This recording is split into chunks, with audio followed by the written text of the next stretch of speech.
Hana loved drawing. She would spend hours sketching animals, forests, and the beautiful landscapes of her town in Hokkaido. But no one seemed to notice her art. At school, her teachers praised her sister, Aiko, for being the best student in every subject. People would always tell Hana, "You should be like Aiko." One day, her class was given an important test, and Hana tried her best. But when the results came back, she hadn't scored as high as her classmates.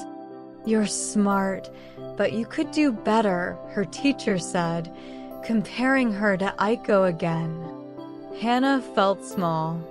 Maybe I'm not good enough, she thought. That afternoon, Hana sat under a large cherry blossom tree with her sketchbook.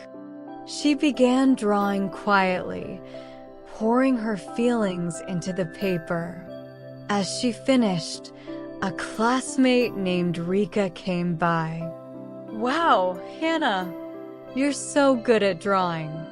I wish I could draw like you." Hana blinked. "Really?" "Yes, you're so talented," Rika said with a smile. "Not everyone can be the same. You don't have to be like your sister. Your drawings are amazing." Hana realized something important. She didn't need to meet anyone else's expectations to feel proud of herself. Her strength was in her art, and that was something special. From that day on, Hana stopped worrying about what others thought. She embraced her love for drawing and began to believe in her own unique strengths. And slowly, people began to notice.